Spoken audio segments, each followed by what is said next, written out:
The requisite howdy. I'm Claire Katz. I'm a professor in the Department of Philosophy, and I'm moderating this afternoon session. So thank you for coming on this, what I would consider a perfect day. I know apparently for some it's too hot. It has not got hot enough yet. But anyway, thanks for joining us. So I'm gonna introduce each person as they come up to speak, and I'm gonna try to be somewhat strict with the time, so you've got 20-25 minutes for your talk. Okay. So the first speaker is Ian Alexander Moore, and he is a faculty member at St. John's College in Santa Fe. He's the associate editor of Philosophy Today, and he is the author of Eckhart, Heidegger, and the Imperative of Releasement, which is forthcoming in November with SUNY Press. He's also the co-editor of Jean Val's Transcendence and the Concrete, which came out just 2 years ago. And he's currently editing a collection by Rainer Schermann on medieval philosophy. So, Ian, thank you.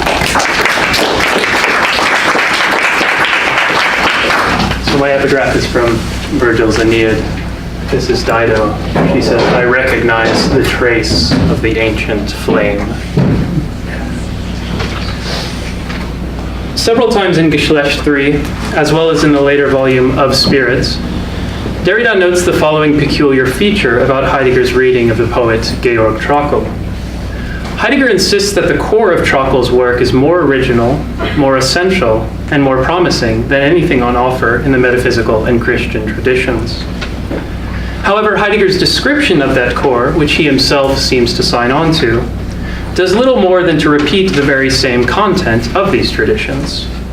Heidegger's discourse, in other words, remains plagued by what it endeavors to purge.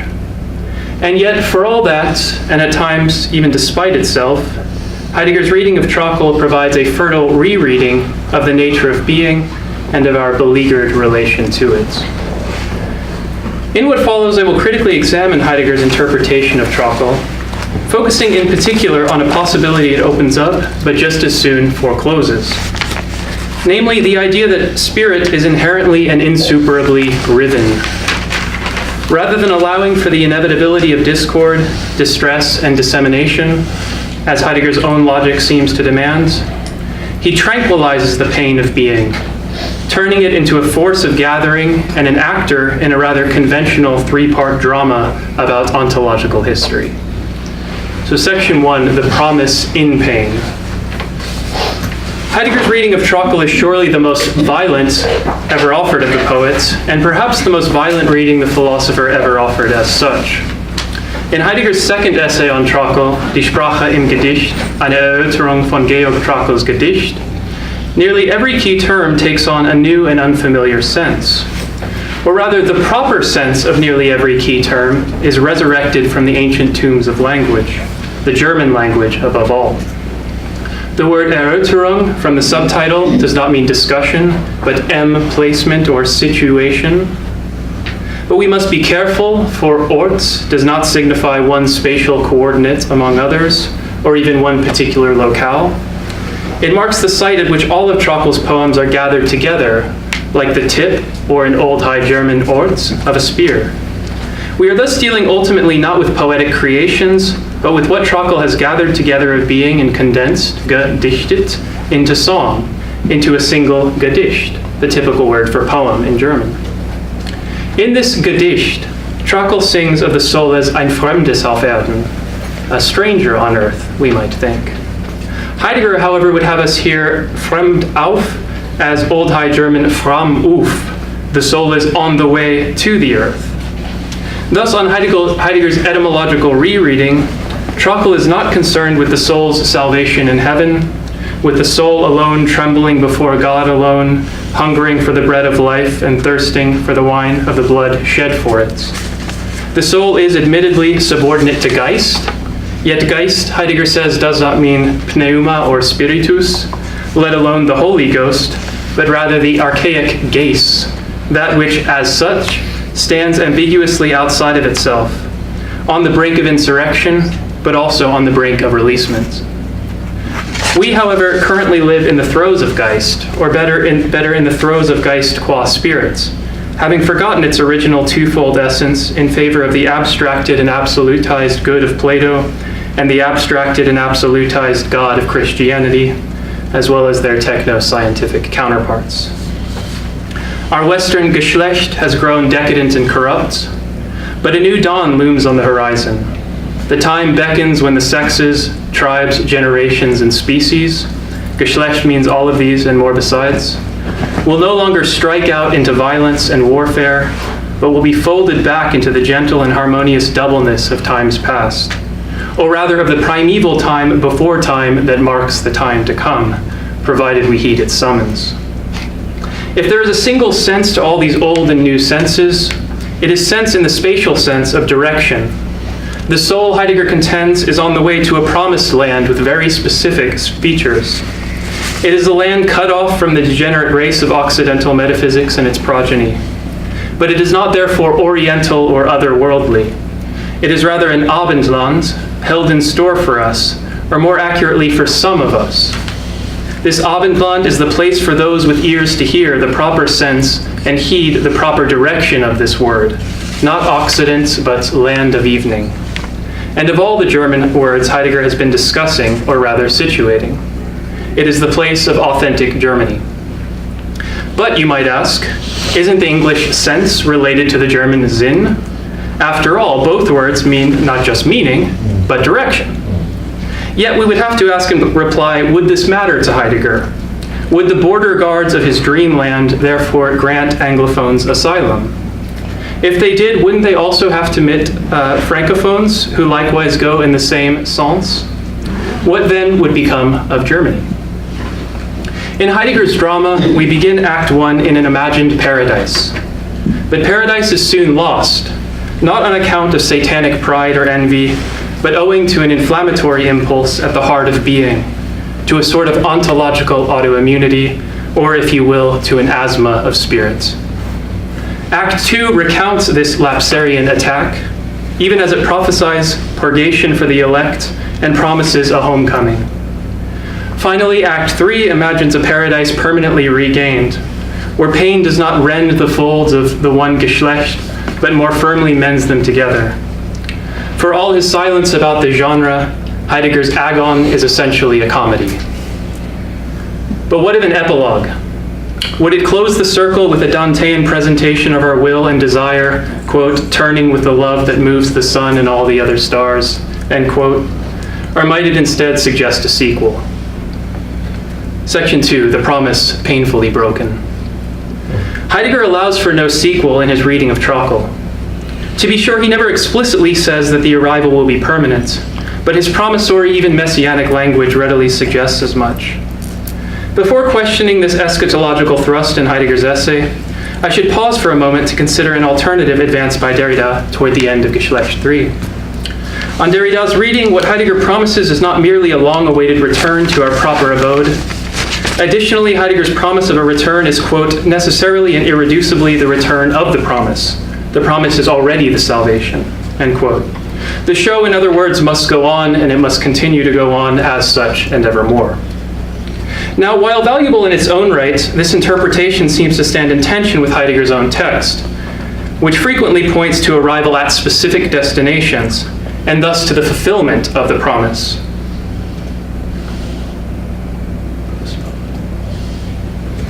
So let's take a few examples from the third and final section of Die Sprache im Gedicht, and note the peculiar usage in German of the in plus accusative construction. I'll just read the English. Simply gathers the discord of the Geschlechter into the gentler twofoldness, speaks the flame of spirit into gentleness, resurrects into earliness, strikes, i.e. saves the human Geschlecht into its essence still held in reserve. In either case, though, whether it be as Heidegger develops it or as Derrida deconstructs it, I will argue in this section that the promissory structure of spirit necessitates that such promises be broken. Let's begin with a classic question from the annals of speculative philosophy. Why does the one become many? We can imagine Heidegger's response. First, he might say, you need to see that there is no one to begin with. Or if there is, it's not the one as you understand it. I, Heidegger, am no Neoplatonist. The one I'm speaking about is always already a gathering of two. Its very nature is twofold. But I'm not some sort of binitarian either. I'm not advocating two persons instead of three. My remarks on the one-fold, two-fold of Geist might indeed be helpful to Christians trying to understand the interrelation of the three hypostases in the one substance. However, my Geist is fire, and fire is not, or at least not in the first place, the purifying fire of baptism or the cloven tongues of Pentecost. My flames may just as well flare up into evil as radiate goodness. You wish to know my spiritual fathers? Then put down your Plato, Paul, and Plotinus and pick up some German theosophy. Here, as with so much else in my essay, Boehme, von Baader, and Schelling are my guides. Still though, how is it that Heidegger's duplicitous Geist, his twofold Geist, comes to be discordant?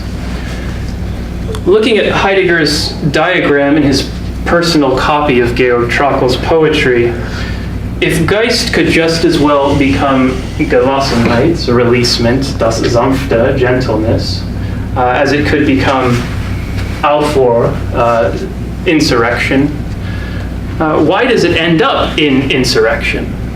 So it could just as well become both of these possibilities. Heidegger has no answer for this. He simply describes what's going on.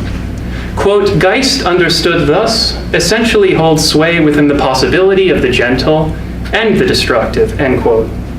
The gentle or the good of spirit holds the destructive in check, even as the destructive or the evil of spirit threatens to break out, quote, into the ungatheredness of perdition, in das Ungesammelte des Unheilen.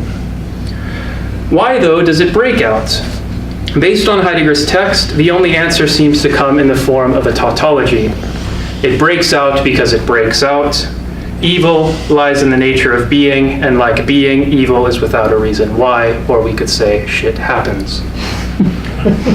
While this may be unsatisfying to the intellect, it at least takes evil outside the domains of divine and human agency. Or to put it more cautiously, evil on this account is not primarily of a theological or anthropological nature. This theoanthropodicy is, incidentally, consistent with earlier treatments of evil in Heidegger's corpus. Here I do not wish to question it per se. Rather, what I would like to question is the role Heidegger assigns it in his history of being, and in particular the possibility that it could be contained, held in check, and held in check as such. Before the possibility of such containment, another possibility is haunting the origin. It is the possibility that the tender doubling of spirit might become accursed dissension.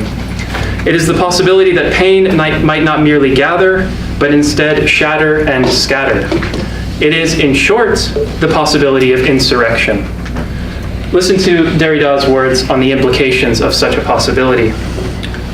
The factum, or the fatality of division being able to arrive, the fact of this possibility, which after all Heidegger recognizes, implies that the structure of that to which this can happen is such that it can happen to it. It thus happens to its structure enough for one to say that this structure is essentially not indivisible but divisible. Besides, in order for it to gather or tend toward gathering, it is necessary that it be divisible and that this divisibility not just be an accident. At bottom, an accident does not happen if the essence cannot be affected by such an accident. If the essence is accidentable, it is a priori accidented. Derrida here is not simply arguing with Thomas Aquinas that whatever is capable of not being at some point is not, quod possibiles non esse quandoque non est. Negativity must in fact always already affect the origin. If the origin can be affected by insurrection, insurrection has already affected it. Since, moreover, we are talking about auto-affection, and not calamity from without, this accidented status of Geist is hardly superable. On a dualist model, we could also say that one of the two principles must needs at some point be affected by the other, and is therefore on some level always already affected. But this need not exclude the possibility of an ultimate triumph of one over the other, and you could think here of Gnosticism in its various guises.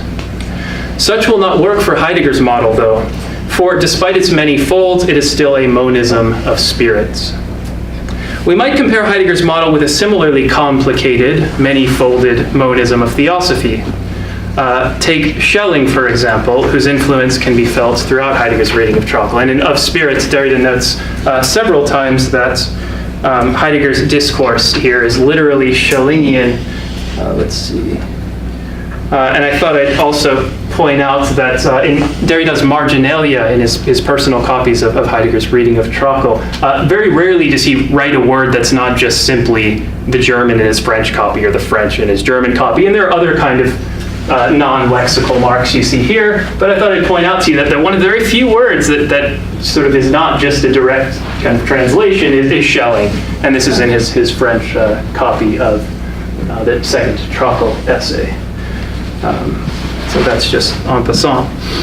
Typically, so Heidegger can only follow Schelling so far, though. In the philosophical investigations into the essence of human freedom, Schelling shows how in God, being qua ground, darkness is inseparably subordinate to being qua existence, light. God, however, in order that he be revealed as the spirit in which these two non-dualistic principles are thus united, allows for the possibility of their separation and perversion through the freedom of the human being, who, like God, but unlike animals, for Schelling is also of spirits. Evil occurs as a result of the human being's freely chosen negation of the divine order and the human being's assertion of the predominance of the ground in its stead, thus as a sort of insurrection. But this is only temporary, as Scripture prophesies and as Schelling paraphrases it in his treatise, and here I'm quoting from 1 Corinthians, "The last enemy that shall be destroyed is death, and when all things shall be subdued unto Jesus, then shall the Son also himself be subject unto God, that put all things under him, that God may be all in all." Or in Schelling's terms, let's see, do I have Schelling here? Okay. In Schelling's terms, quote, "Spirit is the first being which unified the world of darkness with that of the light, and subordinates both principles to its realization and personality. Yet the ground reacts against this unity and asserts the initial duality, but only toward ever greater increase and toward the final separation of good from evil. The will of the ground must remain in its freedom until all this may be fulfilled and become actual. The end of revelation is casting out evil from the good, the explanation of evil as complete unreality." So I think the differences between Schelling's account and Heidegger's account should be fairly evident, despite the Schellingian parallels in Heidegger's discourse. For Heidegger, evil does not serve as revelation. There is no spiritual God permitting it or gaining anything from it, since on Heidegger's model, evil comes before God or gods, at least on the order of principles. Heidegger's eschatology no doubt resembles Schelling's, but what justifies it? Heidegger, unlike Schelling, has no God or principle of revelation to rely on. Heidegger wants resurrection to follow insurrection, but without a savior being foreordained. Why this would follow and why another fall would not in turn follow it remain questions without adequate answer. Heidegger's analysis of evil is at once distinctive and conventional. Importantly, evil becomes a matter for ontology, but Heidegger's ontology of evil smacks of the very substance metaphysics he had striven so hard to dismantle. Rather than conceding and articulating the inevitability of insurrection, Heidegger tries to purify the being of Geist and its one Geschlecht. He quarantines a strain for the future, free from contamination.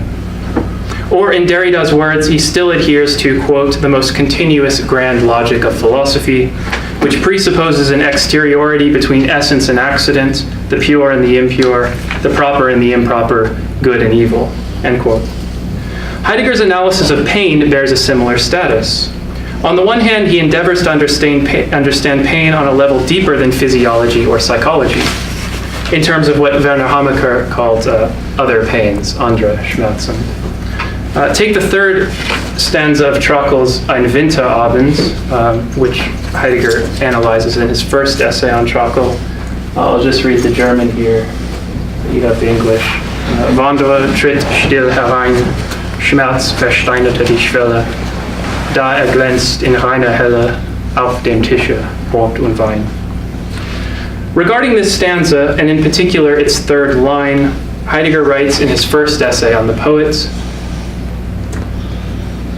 "Pain rends, it is the rent. Only it does not rend asunder into splinters that drive apart. To be sure, pain does rend apart, it separates, but it does so in such a way that it likewise draws everything to itself, gathers everything into itself. The third strophe of Trockel's Ein Winterabend summons world and things into the middle of their intimacy. Pain is the jointure of their togetherness. On the other hand, Heidegger's treatment of pain here seems to render it innocuous. All harm is illusory or merely temporary. Pain, properly understood, always serves the higher end of gathering.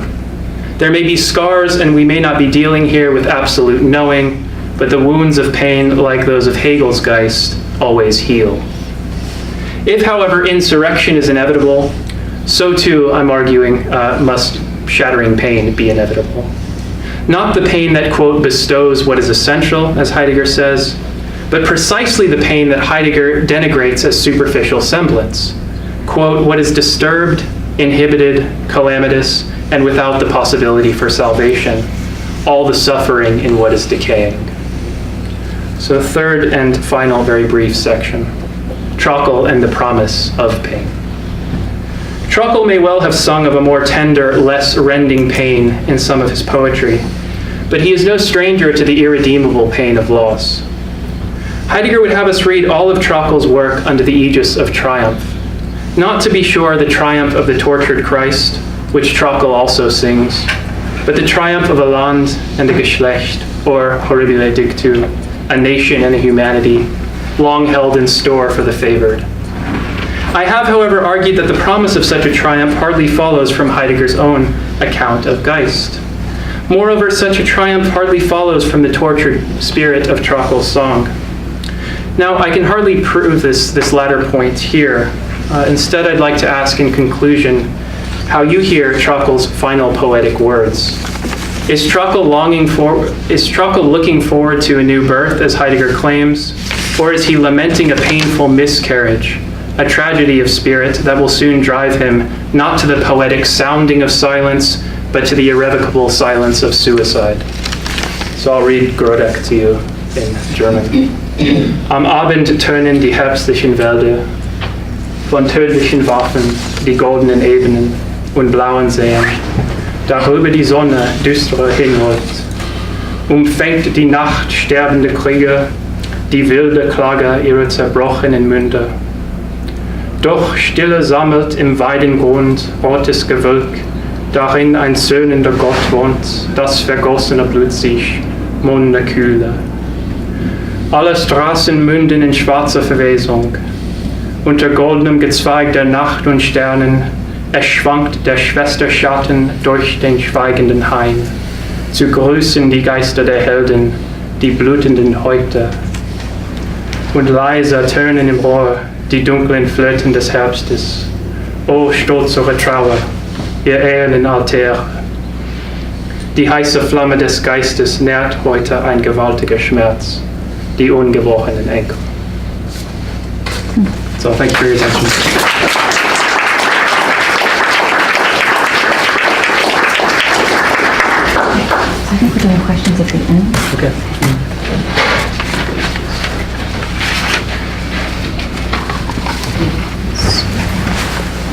So we're saving all the questions till the very end.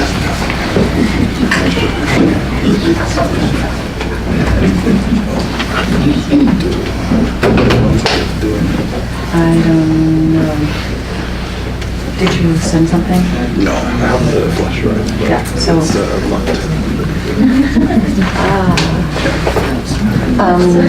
Where did Adam go? Maybe we're- I should have been faster. Sorry about that. Oh, it's here.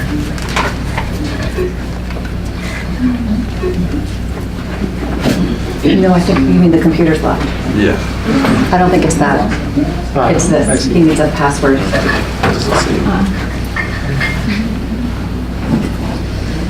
Yeah.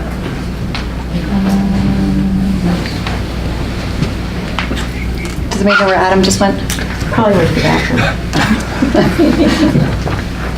I'll see if he's running.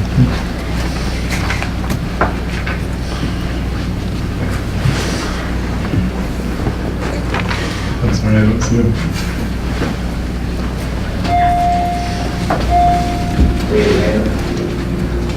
I'm sorry. No, it's fine.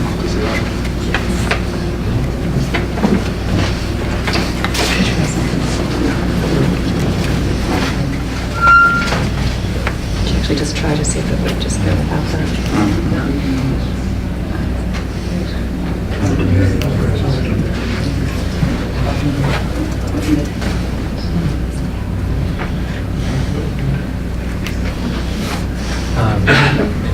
Do you know what the password is for the? Yeah, it's glasscock1, capital G.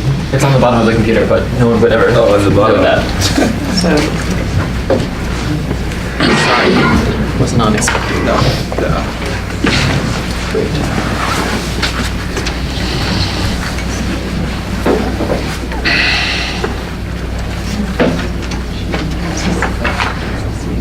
Ian, is this your little flash drive right here? I got mine.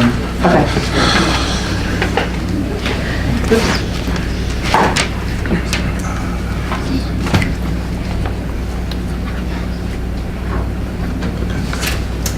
Okay. Our next speaker is Humberto Gonzalez Nuñes, and Humberto is a doctoral candidate at Villanova with research interests in contemporary French phenomenology, hermeneutics, and deconstruction. Thank you. Yeah. I want to first thank Adam for organizing this great conference. It's been very stimulating. I've enjoyed all of the talks, and I hope to contribute a little bit with this provocative piece. I want to start first with two quotations. The first one is from Françoise Dastur in her essay Geschlecht III, Derrida, Heidegger, and Trakel. And I'll read the translation, which says, "That which Derrida contests," which is my own style. "That which Derrida contests, then, is the Heideggerian understanding of Western history. To take into account this other language is for Derrida to begin to deconstruct the Heideggerian concept of history." The second quote that I want to begin with as an epigraph is from David Farrell Krell's essay, The Lunar Voice of the Sister. "As far as Geschlecht is concerned, nothing has changed during the long itinerary of language in the poem. It is throughout a matter of the verticalization of Geschlecht into an event that marks the history and makes the destiny of the West. It is from start to finish a project that historicalizes Trakel's poem, erects his Geschlecht into a Geschichte." And I actually added that last sentence by mistake, so that's where it cuts off. It erects his Geschlecht into a Geschichte. So, the first part of my essay is going to return to a text that has been mentioned in several occasions, which is Derrida's 1964-65 seminar, Heidegger, The Question of Being in History. So that's the first section, Derrida's early reading of The Question of History and Heidegger. In working through different aspects of Derrida's Auseinandersetzung with Heidegger, I have to admit that recently I have been magnetized, if I may say so, to the question concerning history. One of the reasons for doing so, I must confess, is precisely the desire to speak about another lost text, namely, what would have been Derrida's earliest book on Heidegger, The Question of History. With the publication of Derrida's 1964-65 seminar, Heidegger, The Question of Being and History, one was able to see just how important the question of history was for Derrida's early reading of Heidegger. Allow me to briefly recall the main threads of this seminar. While I'll be going rather quickly through what I consider to be the main discussions of history in this text, I hope you will bear with me and excuse my hermeneutical violence, which we were talking about earlier today. So the question of history first begins to take greater weight in the 1964-65 seminar, towards the end of session 1, where Derrida suggests that perhaps the subtitle of his seminar should be heard in the ambiguity between the and the and the is. Thus, with a subtle play of language, Derrida's subtitle would be heard as something between being and history, l'être et l'histoire, and being is history, l'être et l'histoire. What is the significance of this wordplay? Well, according to Derrida, it helps us to be attentive to the way in which Heidegger has, perhaps for the first time in the history of philosophy, and here we can recognize Derrida's classic hyperbolic gesture, radically thought the relation between the question of being and the question of history. Near the beginning of session 2, Derrida writes the following provocative passage, which is worthy of being cited at length. And this is the first passage, which I won't read, but basically the sense is to say that it's to support the claim that never in the history of philosophy has there been a radical thinking of the question of being and the question of history. So with this passage, Derrida establishes among other figures, but the figure of Hegel is particularly important, Hegel's incapacity to maintain a radical affirmation of the essential link between being and history. And I recall that in the first session, the whole, one of the main poles of that session is to say, what is the essential difference between Heidegger and Hegel? That's the question that's guiding not only the question of being, but the question of history. So there's a way in which Hegel introduces history into the phenomenology of spirit as a necessary aspect of the manifestation of absolute knowledge. However, it is certainly not clear to readers of the phenomenology of spirit that Hegel ever truly comes back down to earth once Geist has gone through history and has elevated itself to the highest degree of self-consciousness of the concept.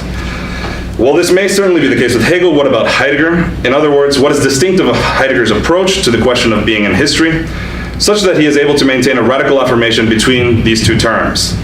Here's where we reach the Heidegger's appropriation of Plato's interdiction in the Sophists, which Madalena referred to, I think, concerning storytelling, namely muthon tina digestai, no telling stories. Derrida offers a description of this prohibition, which is also worthy of being cited, and this is the second part of sort of glossing what it means to not tell stories.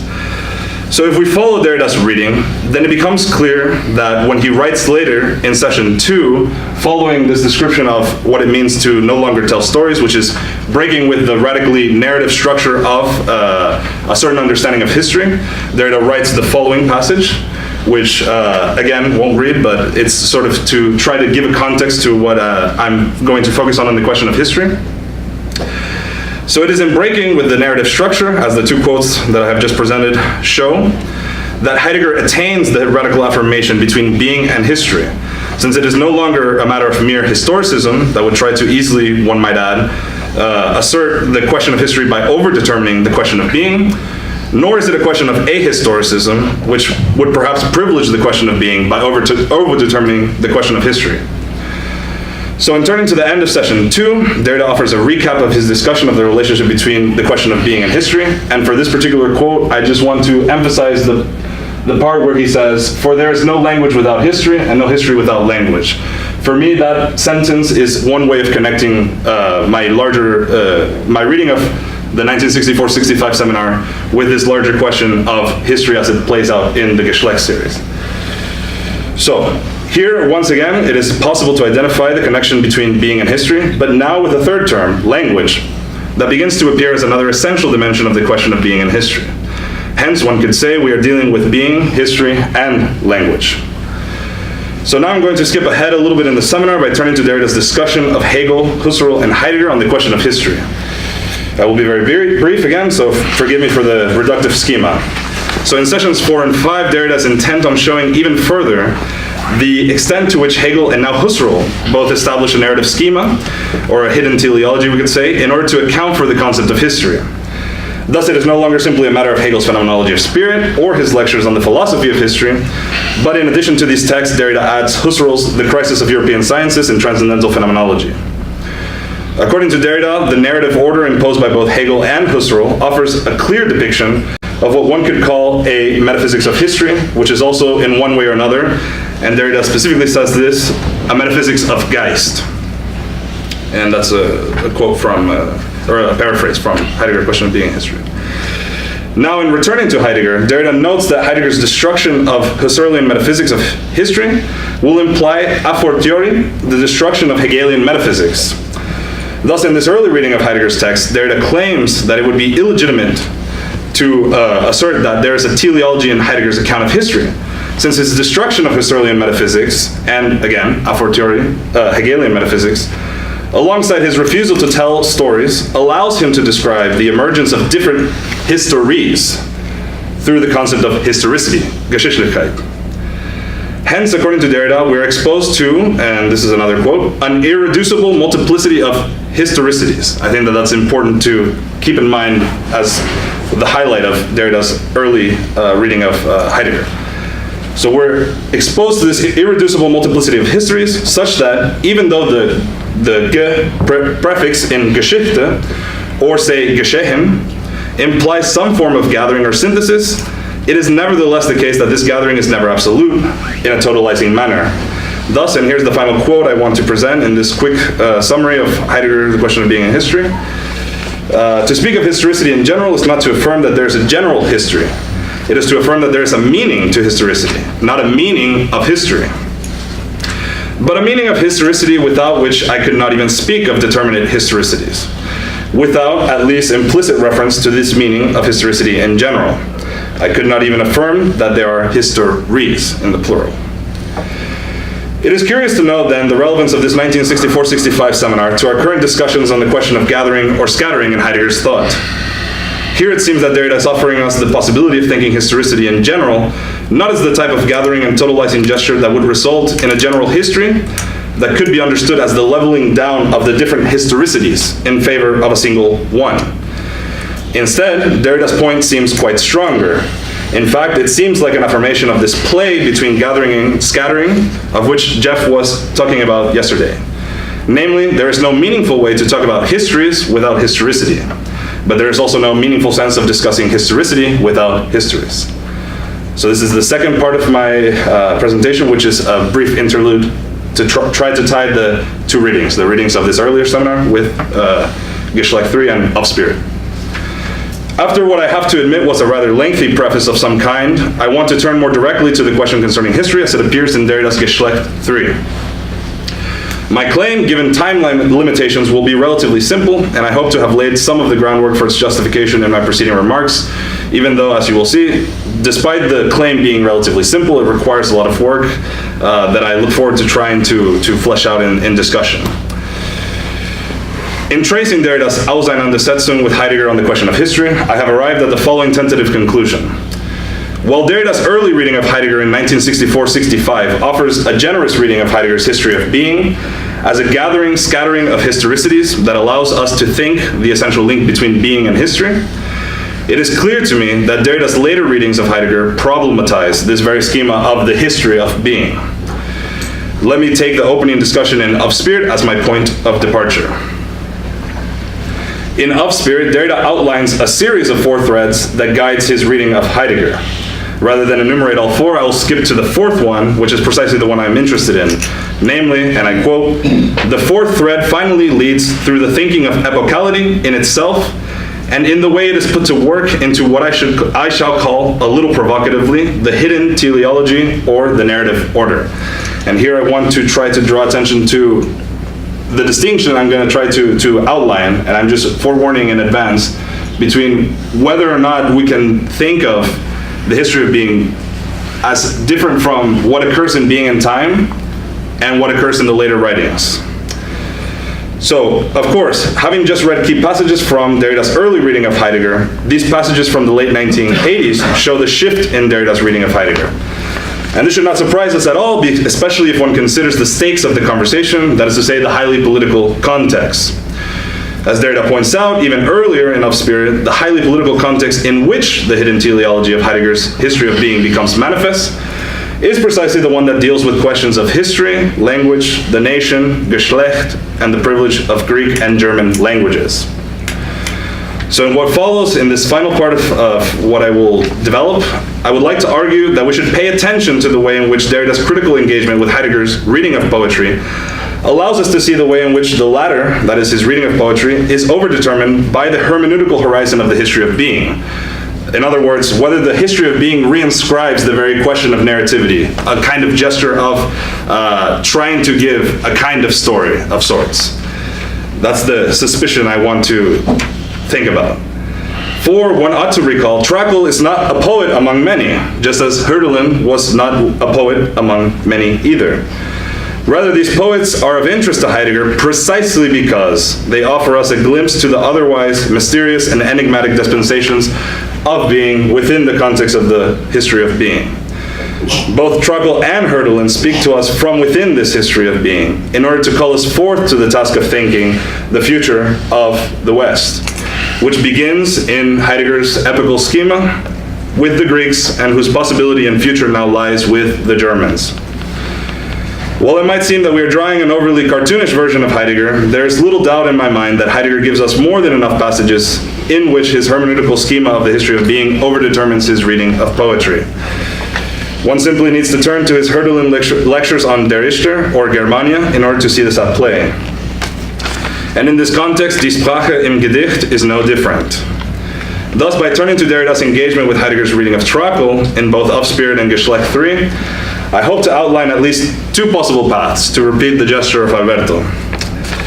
First, I would like to suggest that the way in which the hidden teleology of Heidegger's history of being takes place should be considered as another undercurrent, to use Rodrigo's formulation, of Heidegger's national humanism.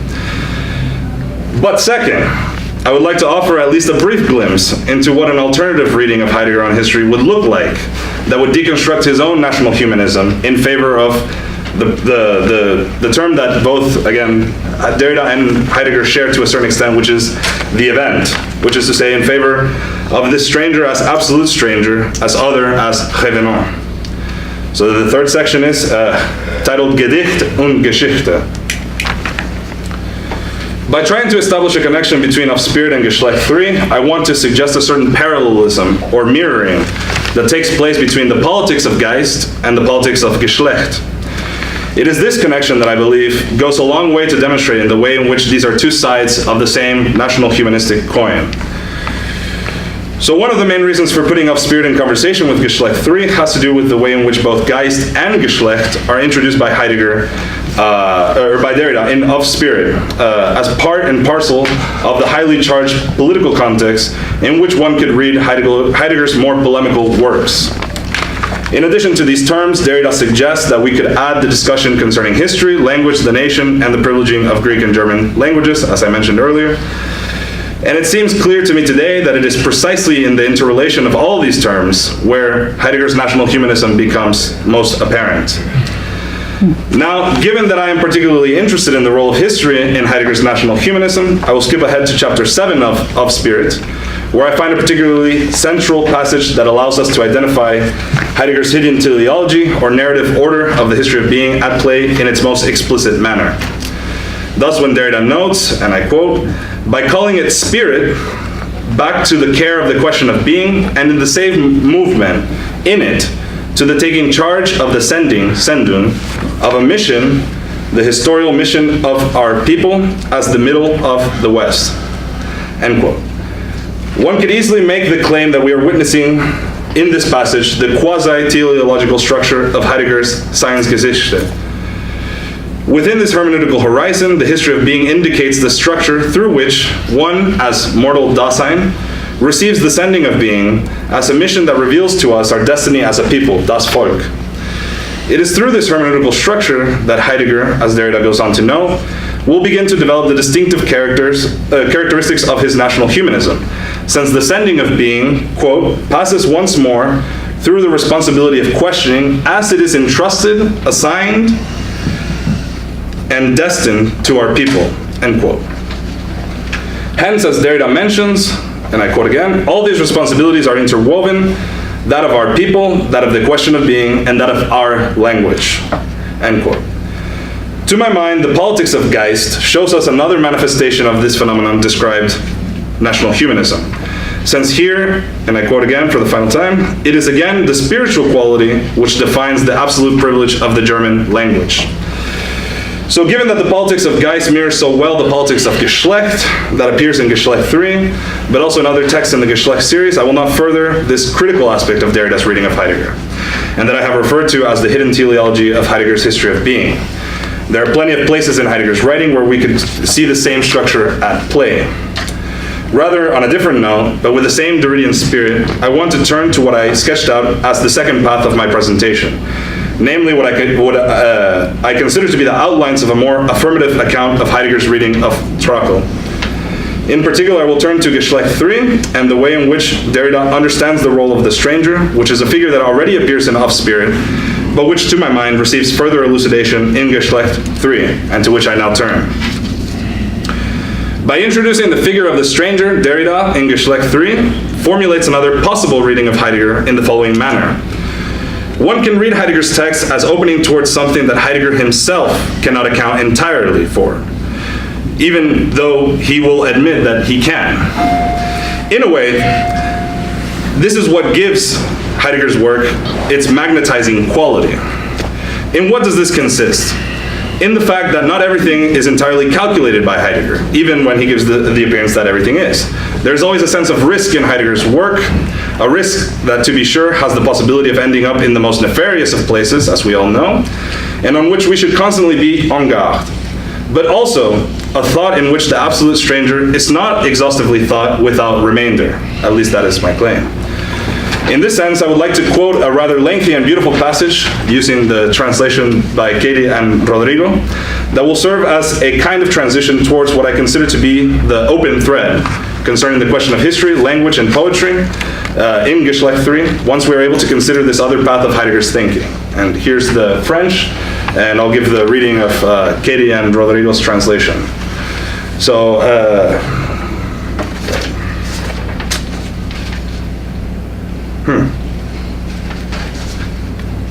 I thought I had the quote.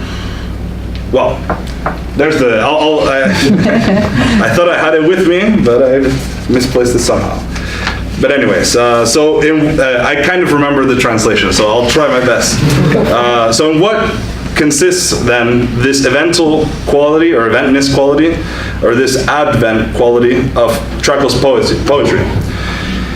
If it is geschichtlich, it is, insofar as it does not content itself with showing or representing historical objects. It is in the fact that it lets history happen, or destiny happen. It is in itself the event, something of the event that it says, or rather, that it chants. Since here the chant is, before all, preceding the Vorstellen, the representation of historical objects. One could speak here then of a sort of performativity of the poetic chant, which does not content itself in representing historical objects for historians, but in this historical quality in which it emits the events. In any case, that which it sings is not of representations that will arrive, of objects, but of the arrival itself, or of the arriving itself, the coming of what is to come. And it is as if the chant is not and since the chant is not an objective representation at distance, or to a distance, it is the closest to the arrival itself, of that which comes, of the birth of that which comes. It's a sloppy translation, but you will forgive me for that mistake. So it is at this point in which Heidegger's hermeneutical schema of the history of being completely fails and collapses, in my opinion. One cannot account for the absolute stranger if one is already foreclosing through a kind of epoche the kinds of phenomenon that can take place within the context of that tremendous event of speech, that performative act we call the poem. For the poem is not simply the conveyor of historical information, rather it is precisely what allows for the advent of the event of history, which means the advent of our destiny. It is important that one read Derrida's comment in Geschlecht III as indicating both a maximum degree of proximity as well as of difference from Heidegger. This passage reflects the same form of relation that exists between history and poetry. However, Derrida's emphasis on the advent of the event in the form of a revenant that is described as a stranger completely transforms the relationship between history and poetry, Geschichte und Gedicht, in such a way that what is indicated by the term historicity, Geschichtlichkeit, might still be something that has not fully been determined. Thus, Derrida sees in the figure of the stranger, the other, a figure indicating a promise, Versprechen, for whom the question does an injustice, since the one who arrives comes before the very positing of a question. The dissymmetry is established between the stranger and us, insofar as I will have already said yes or no to the stranger, the revenant. That is to say, I will have already opened or closed myself to them by the way I'm either capable or incapable of receiving them, hearing them, and so forth. Moreover, the promise inscribed by the stranger, the other, the revenant, involves not simply a different and more originary thinking of temporality, or we should say not just a different and more originary thinking of temporality. It also requires an entirely different style of thinking temporality or historiality, as Derrida notes. And I quote from Of Spirit, that is a coming of the event, Ereignis or Geschehen. According to Derrida, it is only this other kind of thinking that will allow us to hear the promise in its most originary sense, because it does not correspond to the kind of temporality that would completely level down the event of the stranger by predicting or calculating all of the ways in which they arrive. In other words, there would be a moment that could not be reinscribed back into the particular understanding of the history of being, since it is no longer a matter of closing or enclosing that which takes place in the arrival of the stranger. Rather, it is a matter of thinking that, and I quote again from Of Spirit, which perhaps would no longer submit to historical epocality and to the history of being. It is at this point that I think Derrida is at his most charitable with Heidegger, since he identifies the most appropriate place for thinking carefully through these questions in Of Spirit as, and I quote, perhaps that which Heidegger himself situates beyond history or the epocality of being, a certain thinking of Ereignis. It is precisely here that I want to state the claim for which I will be unable to fully develop and will serve as my conclusion, but which I think should remain as a kind of indication for future research and thought. Namely, the simple fact that Heidegger's Ereignisdenken is not simply collapsible into what is otherwise known as his Seingeschichtlich approach. These remain two distinct styles of thinking, both temporality and historiality. While the latter, that is the history of being, relies on an epical schema that would remain somewhat suspect given its tendency to reproduce a hidden teleology, the former, the Ereignisdenken, does not present the same difficulties, given that the interplay between Ereignis and Enteignis does not follow the same structure of narrativity developed in the Seinsgeschichtlich approach. Rather, the interplay between Ereignis and Enteignis can be thought as that which resembles the two blows, strikes, imprint, Schlag. Or perhaps one could even say, and Derrida suggests this at least somewhat in Geschlecht III, an envoy, sending. But in which there is no longer a supposedly unborn Geschlecht and corrupted Geschlecht, which can certainly be the case in the history of being.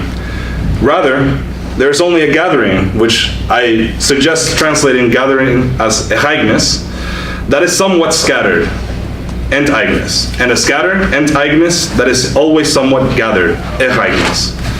And it is in these two blows that an alternative account of history, one that does not abide by the structures of teleology, narrativity, dialectics, and so on, remains to be thought. Thank you.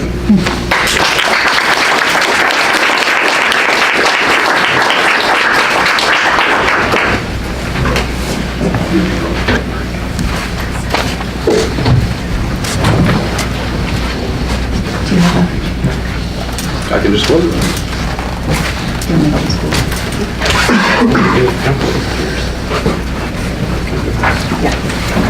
Okay, our third and last speaker for this particular panel is Michael Portal.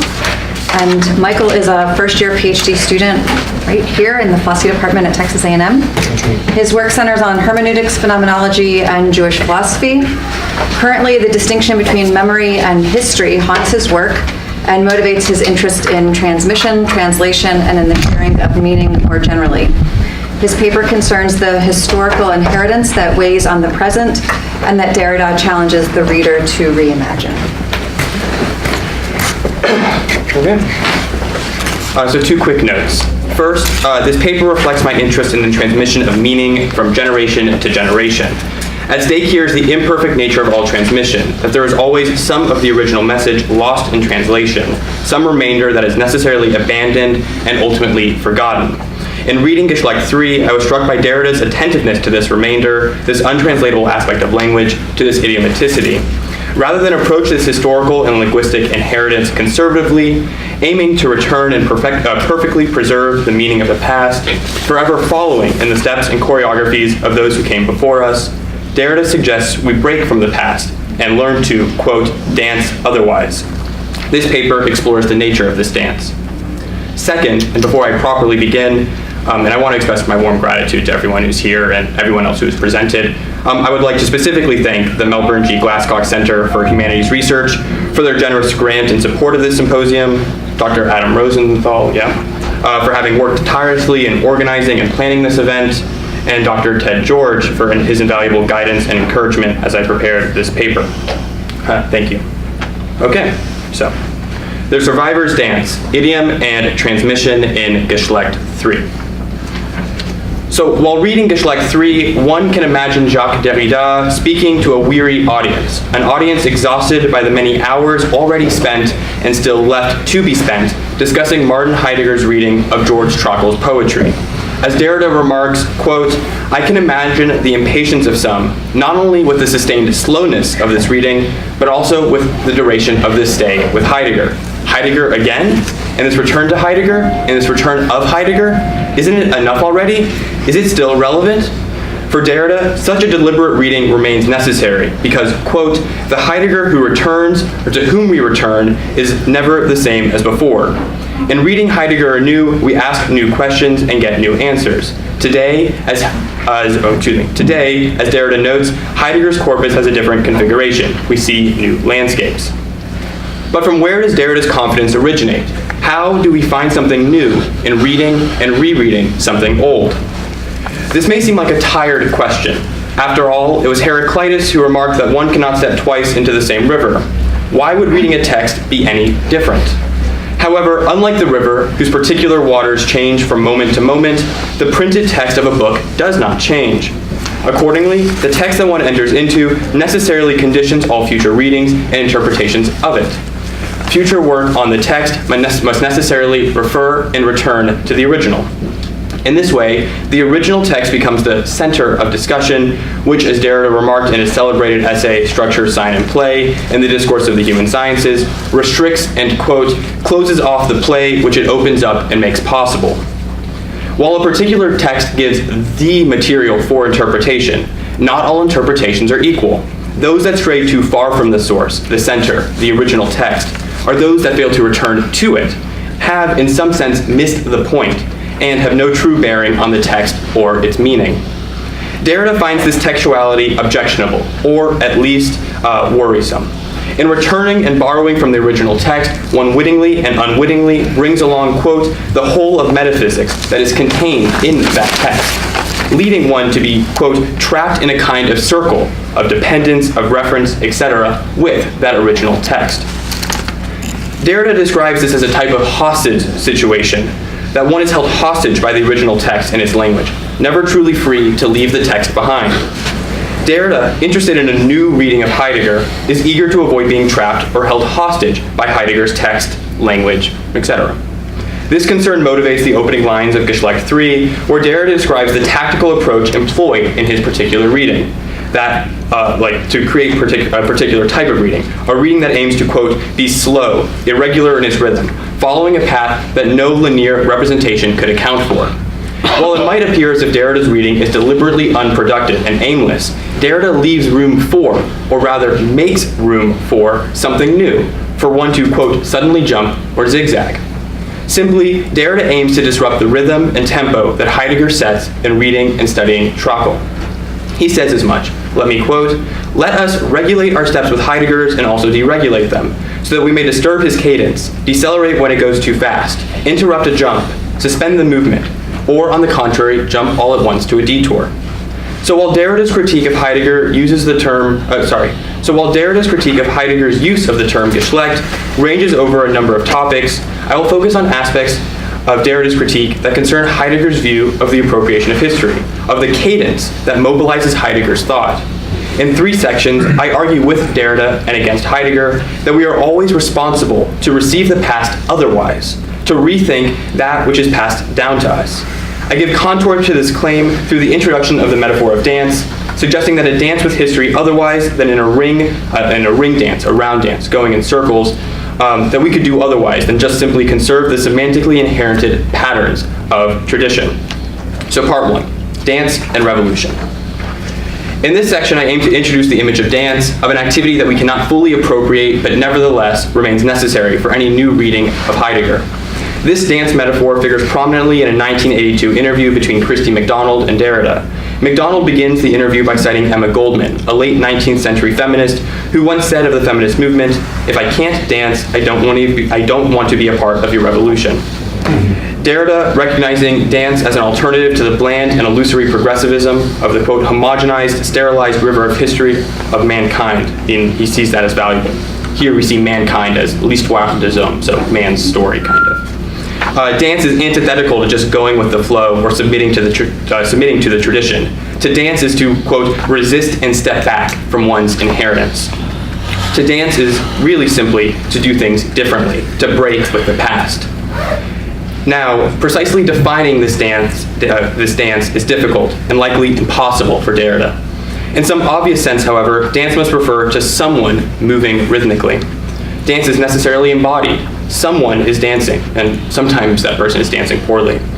Someone is exerting the energy. Someone is getting tired. So while someone might be carried away by the rhythm alone is not enough to constitute a dance. No one dances forever. Dancing is human and necessarily finite. Further, dance carries another significance. Dancing can be understood as a political tool, an opportunity, a tactic. Dance, as Derrida explains, directly challenges propriety. Even the most innocent of dances, he continues, would thwart the assignation à résidence, escape those residences under surveillance. The dance changes place, and above all, changes places. One must go out to dance, leaving behind one's proper place. So, accordingly, there is no woman's place. It is not the house, or in the kitchen, or in the family unit. As Derrida proclaims, there is no one place for woman. Rather, dance is the challenge to the primacy of place itself. This reveals the final layer of meaning that Derrida hopes to draw out, dance as establishing a new path forward. As one displaces oneself in dance, one gains perspective on their situation, the history and the tradition from which they emerged, the choreographies that condition their lives. It is in the moment, in this particular moment, that one can choose to, quote, dance otherwise. As Derrida notes, this dance is a commitment that anyone can take, a commitment to one's own singularity, the untranslatable factor of his or her life and death. Not only is the dance finite and political, it carries an ethical responsibility, a commitment, a promise to the untranslatable. Properly speaking, dance is that which we cannot transmit, that which is our own. However, Derrida would explain that dance is never really, truly our own, that we never fully appropriate this dance that we may embody. This is because dance has some structure, some choreography, or guiding rhythm that is outside of the particular movements in any one given instance that a dancer may perform. Dance then serves as a useful metaphor for understanding Derrida on language. You cannot just, quote, do anything with language, Derrida explains. It pre-exists us, and it survives us. While what is most essential to language has little to do with our own individual usage of that language, our own personal dance, and more to do, and this is clear, with language's historical structure, grammar, or politics. As Derrida makes clear in the monolingualism of the other, or the prosthesis of origin, no matter how hard we try, we can never fully master or own the language that we speak. It will always be, in some sense, alien to us, structured and conditioned apart from us. For Derrida, who grew up in French Algeria, this was obviously the case. French was a language supposed to be maternal, but one whose source, norms, rules, and laws were situated elsewhere. As Derrida famously remarked, I only have one language. It is not mine. Dance is no different. Our dance today are obviously conditioned by the traditional dances of our ancestors and what it means to dance in general. This is why Derrida places the emphasis not on some general imperative to dance, which could manifest itself as a return to traditional forms, but instead on dancing otherwise, to deliberately break from the past. In her interview with Derrida, MacDonald explains that this in very, very concrete terms. If the feminist mission was to simply reverse the current power dynamic, so that women oppress men, for example, this would, quote, only repeat the traditional scheme in which the hierarchy of duality is always reconstituted, changing very little. To fight over one's place in society is to have already conceded to the primacy and the importance of place in general. Instead, Derrida suggests that we realize the considerable variety of dances and affirm, quote, the desire to escape the combinatory itself, to invent incalculable choreographies. Dance, rather than some concrete thing or activity, is a promise and a desire for escape, for the infinite possibility of other dances. Simply put, Derrida's objection to Heidegger concerns these incalculable dances, these incalculable choreographies, and their possibility or impossibility. Part 2, Heidegger's dance. So, dance in general, Heidegger's dance, survival stance. In this section, I will outline Heidegger's ontological commitment to a particular choreography, the singular and circular ring-like choreography that lays at the heart of his later project, and particularly his understanding of history, as we've just heard. Consider how Heidegger in The Thing explains how the fourfold, the unity of the sky and the earth, the divinities and the mortals, quote, presences as the appropriating mirror play of the betrothed, each to the other in simple oneness. All things emerge or take place within the fourfold. All things happen on earth, beneath the sky, given to mortals, and contain the mystery of the divine. Then the proper thing, speaking very specifically here, I mean, it's very specific, the thing for Heidegger. The thing then is that which is, quote, self-sustained, something that stands out on its own.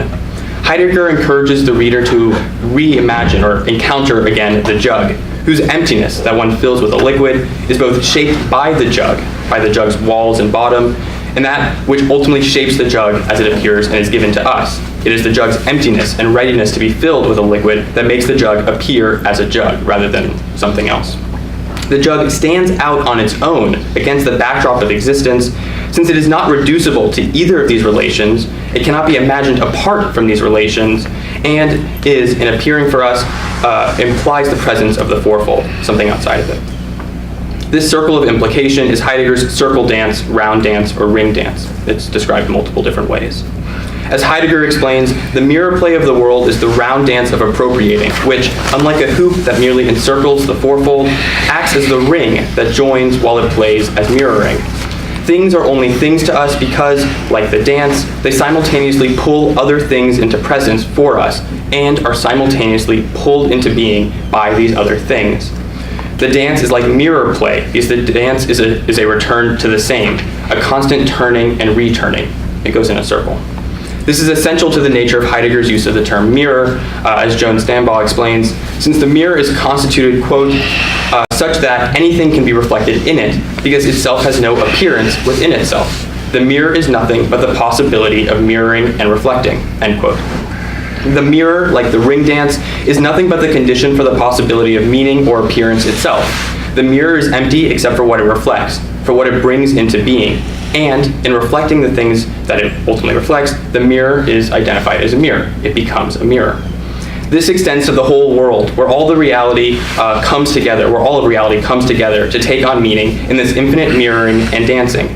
This relationship holds for all things, and as Heidegger explains, is the unending relationship of the fourfold. This is how Heidegger envisions historical appropriation, a constant turning and returning, a constant mirroring from the past to the present and to the future.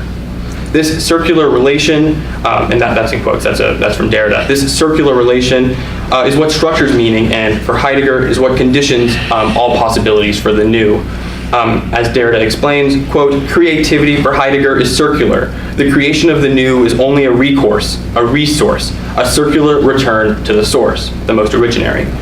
The source, the language we use and inherit, explains Derrida, is both the scandal and the chance for philosophy. Such idiomaticity, the idioms that we use to express ourselves, are scandalous because they seemingly restrict philosophy to regional and local questions. On the other hand, these idioms are also the chance for philosophy to speak itself, to be discussed, to get itself across. These idioms then are allocutions, passages to the other, that allow meaning to be shared. Still, the sharing of the idiom retains propriety, that there is something imitable and inexpropriable about the content of the idiom. The circle is, for Heidegger, necessarily closed. The dance is limited. Meaning is freely shared in the circle, but does not escape it. History is fully appropriated and accounted for within the circle, the symbolic system that exists within a language. This is at the center of Derrida's criticism of the mark of Geschlecht. In Geschlecht II, for example, Derrida explains his decision to leave the word untranslated. Quote, no word for word will suffice to translate this word that gathers in its idiomatic value stock, race, family, species, genus, gender, generation, and sex. These meanings are held together in a mysterious way. It is unclear how the representation on the page, Geschlecht, the mark of Geschlecht in print, ultimately gathers these meanings together, always co-present in the mark, but never completely satisfying. No one meaning or sense, like that of the jug, can be disentangled from the others. None of these particular parts of the definition of the connotation go one-sidedly for itself. The gathering force of Geschlecht, similar to the jug, remains fundamentally unspoken, irreducible to any one of the particular senses of the term.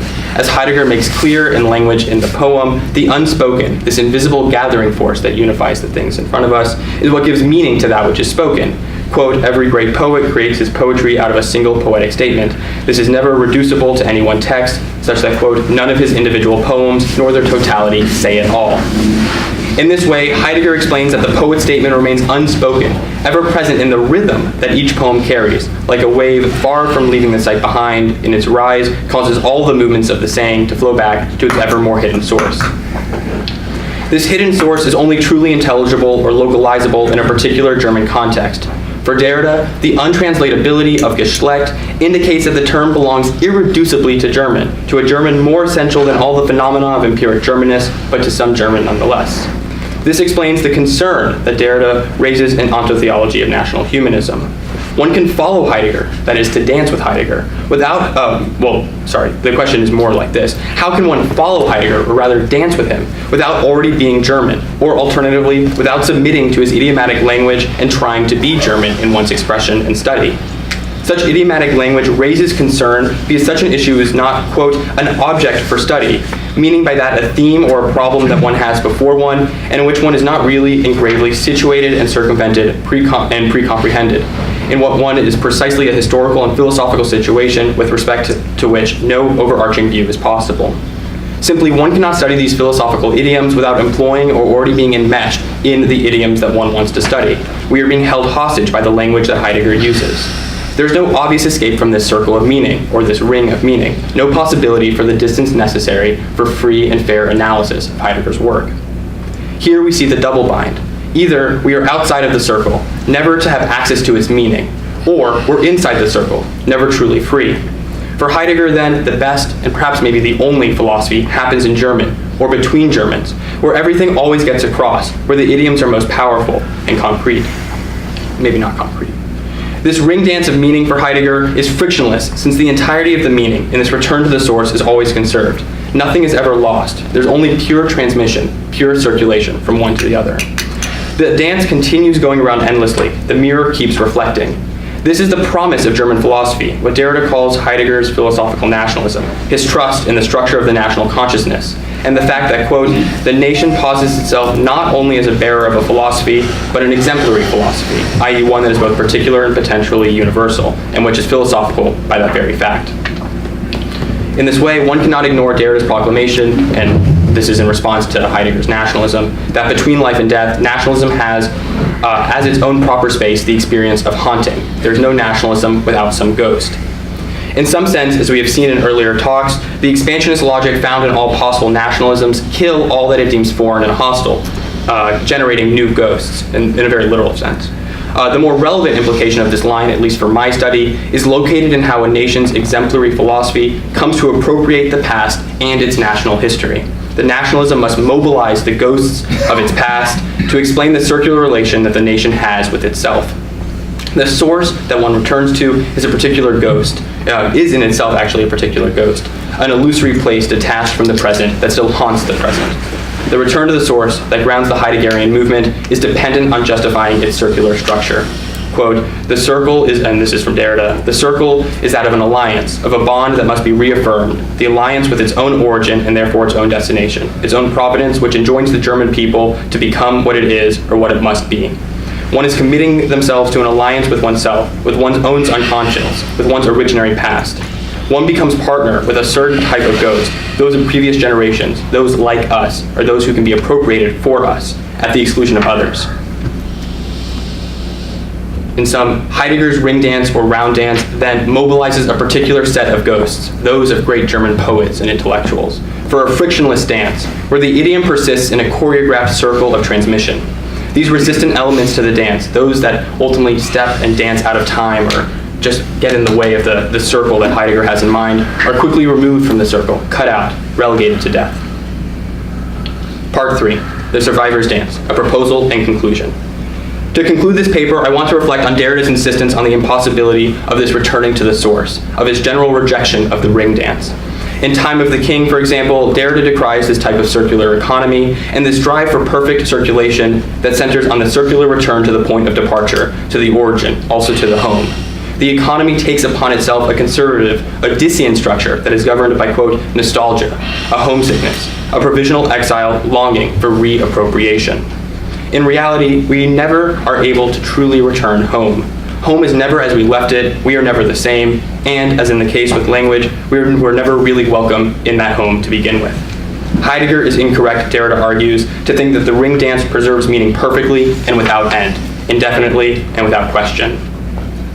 In this way, Derrida's dance opposes itself to the omnipresent logic of the circle in Heidegger's study of Trockle, a logic which, quote, a logic where, quote, the most original is the bearer of the most future, the most original is the most to come. As Derrida continues, this circular logic provides every nationalism with its ultimate foundation. This pattern of return is essential to nationalism, such that it would be difficult to imagine a nationalism absent this type of nostalgia, absent this kind of conservation. This drive that ultimately aims to preserve indefinitely. So while this nationalistic circle can present itself in a more productive or creative register, maybe in a gentler register, as the journey of the open path to adventure, of the clearing, of what strikes a new via Ruccia, a new road for a new habitat, it cannot, and this is about the nationalism, it cannot escape its inherent violence, its tendency towards colonial expansion, the future as an adventure of culture or colonization. So unlike Heidegger, who wants to marshal the dead in some rigid ring dance to preserve the nation state, or at least philosophical nationalism, or his philosophical nationalism, Derrida affirms the commitment to justice, to the untranslatable aspect of our own lives. This commitment is the willingness to dance otherwise, to affirm one's own singularity that cannot be transmitted into the future. To embrace the untranslatable is to cut the circle short, to realize the impossibility of perfect or frictionless circulation. It is to realize life, not as something wholly determined from without. In the Exordium to Spectres of Marx, Derrida declares, I would like to learn to live finally. However, he explains, to live is not something one learns, and moreover, it is not something that one learns by themselves. It is taught to one only from others and by death. If learning to live is even possible, it can only happen between life and death, where between these two poles, one finds themselves alongside an imminent absence, with some ghosts, where one can only talk with or about some ghost. One learns, as is Derrida's hope, to, quote, live with ghosts in the upkeep of the conversation, the company, or the companionship, in the commerce without commerce of ghosts. Just as Derrida wants one to dance otherwise, Derrida proposes that alongside ghosts, one comes to live otherwise, and live better. Not just better, but more justly. To live otherwise, to embrace the untranslatable, this is the survivor's dance. In his famous last interview with Jean Birnbaum, more than a decade after Spectres, Derrida returns to the Exordium of Spectres. Here, Birnbaum asks if Derrida had succeeded in learning to live. Have you learned to live, he asks. No, Derrida replies, I never learned to live. In fact, not at all. Learning to live should mean learning to die, asking to take into account so as to accept absolute mortality, that is, without salvation, resurrection, or redemption, neither for oneself or for the other. Derrida then proposes a new framework for existence understood in terms of survival. As he explains, survival is originary. Life is living on. Life is survival. La vie est survie. To survive in the usual sense of the term means to continue to live, but also, and this is really critical, to live after death. Literally overliving, survivre, is to carry on, to carry future generations within you like a mother to her child, to continue living after death, like the death of our ancestors who we cannot preserve. Derrida is clear. Survival is an originary concept that constitutes the very structure of what we call existence, Dasein, if you will. We are structurally survivors, marked by the structure of the trace and of the testament. But having said that, I do not want to encourage an interpretation that situates surviving on the side of death and the past, but rather that on life and on the future. The survivor's dance plays in the open space, this open space that Derrida leaves for us, at the limits of appropriation and the willingness to commit oneself to receive the past otherwise. This is the survivor's dance, to live past the past. Thank you.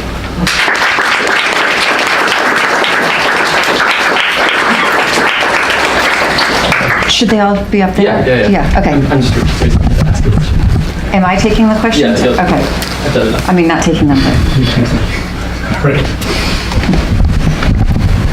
now I've mastered all of their work. So I can take the questions. Adam. Okay, thank you. That was a thrilling panel. Michael, this question is a little bit unfair for you because it's really responding to Amir and the discussion we had after his talk. But you stirred something up in me with your introductory comments about the necessity of inheritance.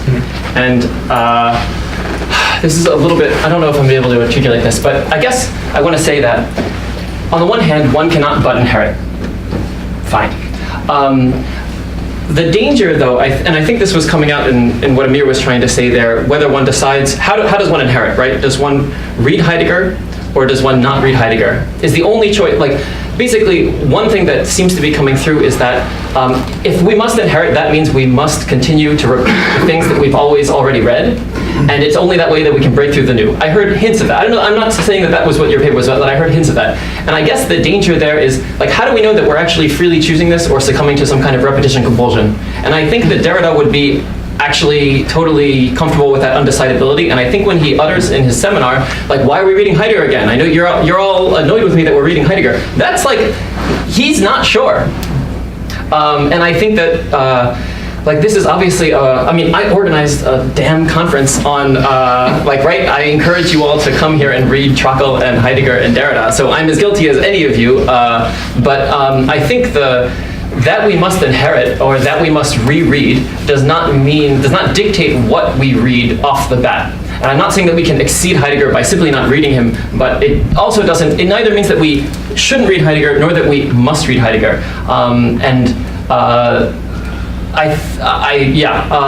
So I guess I just want to say, I guess the final comment is we're not heroic because we're reading Heidegger. Like, it's fine. Maybe it's necessary, but it may also be that we're simply trying to repeat and gather. Like, Derrida loved gathering. He loved repetition. He says all over his work that he is entranced by repetition. But it's precisely that fascination that brought him to try and deconstruct. So I guess I don't know, there's like a little bit of we're like, nobody wants to read Heidegger, let's read Heidegger, we're doing such good work. I'm not entirely sure, and I think we can't know that, and I think that, I guess that's kind of about other things, not just you, but yeah. Well, something I think it's fascinating. I think one of the things that's central to your comment and question is, how do we know when we're repeating? How do we know we're kind of embroiled in this cycle? And I think the undecidability is central to Derrida. I also think the fact that it's impossible for us to truly appropriate or understand our current situation is probably indicative of the fact that we can't answer that question, or at least we can never satisfyingly answer that question. I think how and if we can choose to dance otherwise is an open question, and I'd love to hear comments about what that would mean. What would that require of someone, or is it even really possible? Otherwise is such an unclear term. But in the economy, the circular economy that Heidegger has, I wouldn't be surprised if to do otherwise would be not reading Heidegger doesn't mean Heidegger disappears, right? Just not reading Heidegger doesn't mean it just goes away. So in this kind of circular economy that Derrida is criticizing, maybe we have to read differently. I know that's not where you're going with that question, but to read differently, that seems like a kind of obvious line that Derrida could suggest. And if that's the case, then we've kind of expanded the tools that are available to someone who has to live in the present into the future, but always encumbered by the past. So I know Thank you. Ted has. I think Claire's going to take questions. Sorry, Ted, and then Humberto and Jeffrey. Thanks for the wonderful. I can see, Humberto, I want to yeah. ask a question about your paper. I thought that the distinction that you made at the end of your paper, the conclusion, which was also kind of the announcement of a program of research, I guess, was really interesting and really sharp. And let's see if I get your terminology right. It was between two different threads in Heidegger's thought, one about the history of being and one about historicity. Is that fair enough? Or I can't remember if that's how you termed it. Yeah, in a way, if I could just make the very quick clarificatory point, it's just that, yeah, there's a way in which, and that's why I contrasted Derrida's early reading of Heidegger.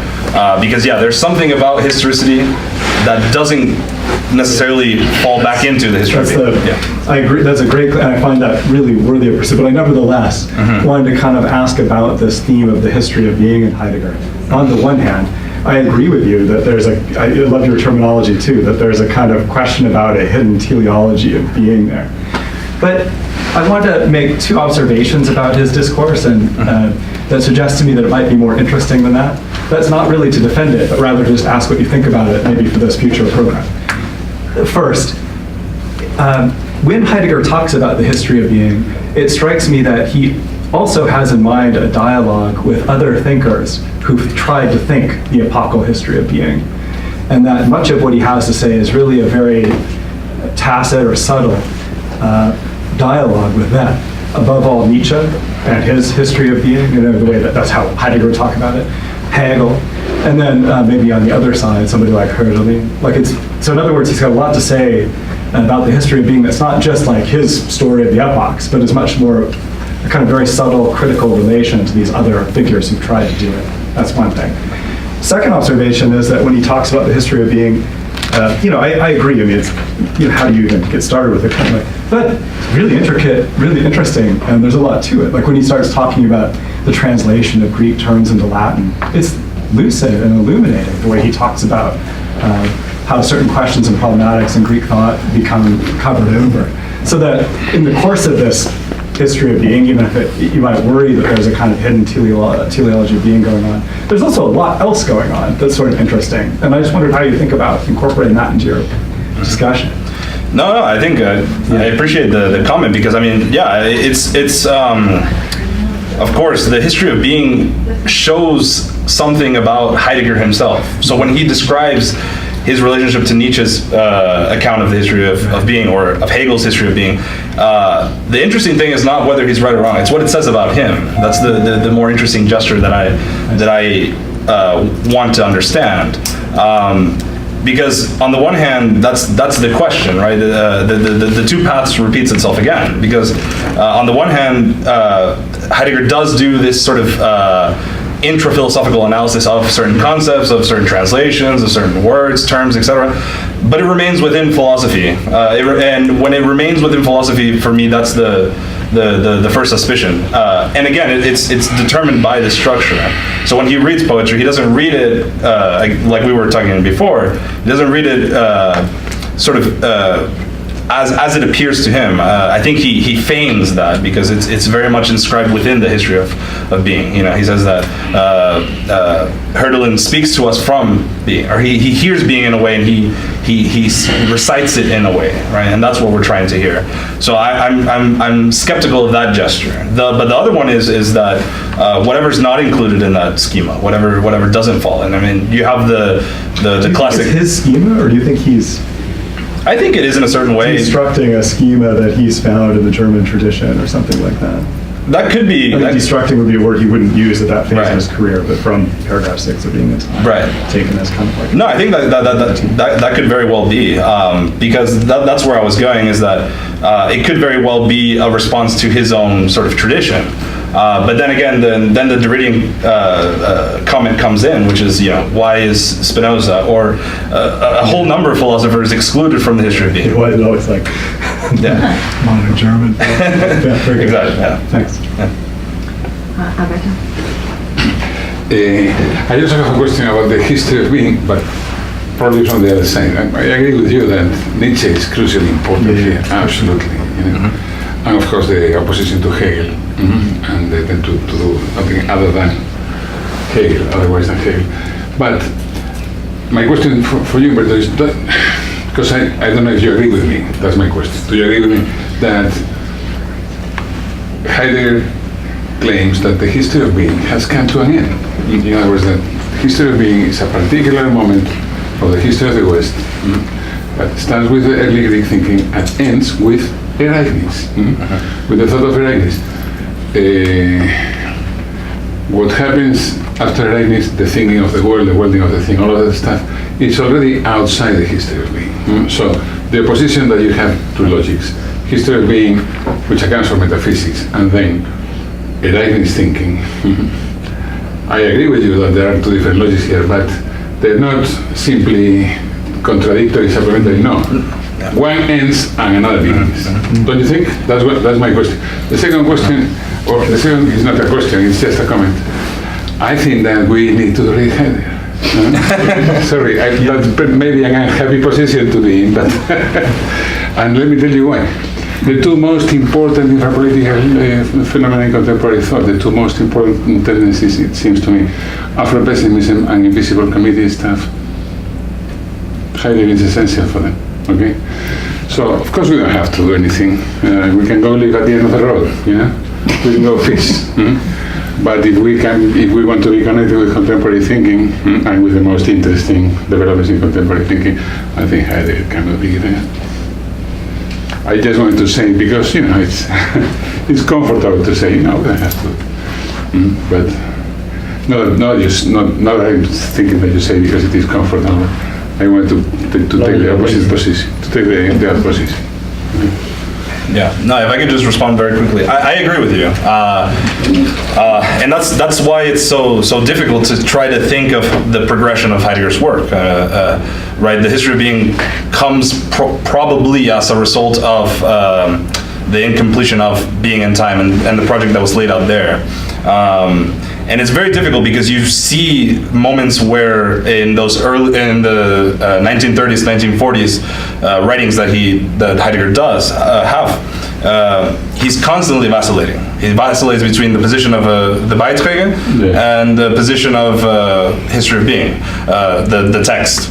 You can see that there's these two things, and he feels more comfortable with the History of Being in that time as the sort of the necessary transition outside of the History of Being. I think that would be my reading, but it's still, yeah, it's if you want to talk about an interesting way of understanding that progression is that Ereignis comes first, but he's not able to think of it. In order to think of it, he has to work through the History of Being as that sort of moment of transition. I think that's to try to, offer more clarity about that. Yeah, it's a similar question actually, but I think it might also resonate a bit with what Ian was saying. I was going to say that suggestion that there's some kind of alternative between the History of Being and the Ereignis thinking. I wondered how watertight you thought that distinction was, because in the Beiträge and the Ereignis materials, it still seems to me as though Ereignis has not been thought in its fully eventful, Enteignis-related complexity, right? So it seems as if Ereignis in those earlier formulations inherits something from the resolute decision talk from Being and Time, but without that decision being located in Dasein in the way that it is in the earlier work. It's as if Being is making the decision. And that still implies some kind of dispensatory destinal path of some sort, which doesn't seem to me to sit in quite so clear a tension with the History of Being as I thought you were suggesting. And related to that, when Derrida expresses reservations about Heidegger's epocality at any rate, including the quote you gave from Obspirit about that little telegraphic note about the hidden teleology. In fact, in the detail of his complaints about the epocality, it's not so much the telos of the teleology that bothers him, it's what he says is Heidegger presupposes a kind of unity of the moment of sending or the place from which that dispensation emerges. So oddly, or perhaps I don't know how oddly, but it's interesting that he for shorthand he says teleology, but in the detail in that rather nice essay I think you mentioned that's called just Envoi in French, that's in Psyche, where he talks a lot about the age of the world picture. There the complaint is not really the teleology so much, or trying to get perhaps behind the teleology to the supposed unity of the place from which being is dispensed. Let's put it that way. No, I appreciate the suggestion a lot. I think there's a way in which, of course, this is why the project is so huge. It's difficult to try to account for all those nuances, and sort of what I was trying to develop is sort of still, work in progress. But I think if I understand your suggestion, it is really interesting because part of the complaint that you could say, then the difference between Ereignis and the History of Being, is, if you can take sort of the Derridian sense, but you can also take even Jean-Luc Marion's sense of understanding what is at play in this sort of notion of the gift or of givenness. If we follow, for example, just Marion's, but I think that this applies somewhat to Derrida, although not entirely, the idea that whatever is at stake in this sort of history of being or thinking of being still requires being as that sort of master term that gets decentered or in some way is complicated. That still doesn't seem to be a radical enough of a move. And I think that that's the beauty of that distinction between the history of being and Ereignis. Ereignis gives being, but it's not itself essentially related to being, I think, or it at least opens that possibility. The history of being doesn't. It closes that off entirely because it's still stuck within that discourse of being. But I think that would be sort of where I would say that it would be interesting to think of it as not tied to that teleology, which is in fact just the fact that it's centered around one term, which is still being. But I appreciate it. Thank you. We'll do two more questions. So one from back here, I know somebody had their hand up, and then one right here. Yeah, I guess I have a quick response to Michael about how to dance out of the circle. Derrida hates circles and he loves grids. And I suspect that he would say the circle wasn't even a circle to begin with. And what you have to do is change the dance routine, maybe add a center, make a little ellipticals so that the circle fractalizes or spins out. And suddenly you have an open spiral and a chaotic yet organized movement. And then I just had a thought about the bigger question about whether to read or not. I wonder if we choose not to read with that intimate way more often than we would like to admit. I mean, it's a normal thing that we do, even supplementarily added to our imminent critiques, right? Like there are lots of people I don't think are worth reading. It's a political decision, right? And should be read in the context of the pragmatics. I don't know. That's all. Do you want to respond? Well, I think the grids thing is interesting, and the spiraling out of control is great. In monolingualism, Derrida talks about identity as a type of disorder, or at least uses the language of disorder, and I think that might that might help orient how I understand the spiral. So I appreciate that suggestion. Thank you. Last question. So I'm on the same thing, the same sort of Michael, Adam, now Armando thing, but I wanted to let Derrida weigh in on it, and it turns out to be something like a circle, but a circle that gets both repeated and interrupted, and it's I'm just going to read from Geschlecht III what he refers to as the law of the eclipse, and so I'm just going to read, hopefully not too long a passage here in our translation. So it's that same quote that we heard before. I'm imagining the impatience of some of you, not only with the emphatic slowness of this reading, but with the duration of this sojourner stay with Heidegger. Heidegger again, and this return of Heidegger and this return to Heidegger, isn't it enough already? Is this still topical? To these questions, which I ask myself as well, I will sketch out the following response. What interests me today is precisely the return of Heidegger and the return to Heidegger, and it is also this that I want to study. The Heidegger that returns, or to which one returns, is not the same as the one that made its appearance in France just before and just after the war, nor the one that reappeared again 10 years later when the first extensive translations and a new reading of Husserl, as well as the remove of the war, changed somewhat the space of his reception, as they say. And the Heidegger of today is still other. The political question being put to him is no longer the same. Blah, blah, blah. Sorry, etc. And now one more thing. I say that because I was also translating. That's a technical my own term, right? Self blah blah blah. Okay, so what I will call, without being sure of these words, the force, the necessity, but also the art of a thinking, une pensée, is not measured by the duration and the permanence of its radiant presence is not measured by the fixedness of a brightness, but by the number of its eclipses. After each eclipse that this thinking is capable of enduring, it reappears again, different, as it emerges from the cloud, and the same text, in quotes, the same text, the same legacy, is no longer the same. It turns on itself and surprises us again. A thinker who does not accept the law of this eclipse and who does not reckon with it is not a thinker. He or she is at least a calculator, here's the circle, who does not know how to reckon with the non-calculation that is the greatest risk that of the eclipse of no return, that of the absolute stranger who does not come back. So I don't know if I can put that to you. I have nothing else to add. I just wanted to let it float. No, I think I read that, and I admit I just didn't really understand the gravity until you read it right now. So I appreciate you doing that. I think the idea of the eclipse and kind of I worry about how that could be used or how that's understood. I mean, Heidegger has his own understanding of the eclipse as kind of like opening, or not the eclipse, the setting of the sun, right? It's the opening up for the new day. And I'm curious about whether or not the eclipse tracks how I want to employ Derrida in the question of survivorship. But I have to spend more time thinking about that. The number of eclipses. I think that's great. Thank you so much. I think it's a really problematic passage. All right. You will say that. Just want to end the panel with that last comment, or did you want to? Well, I'm speaking first. In like 30 seconds? Yeah, no, that was fantastic.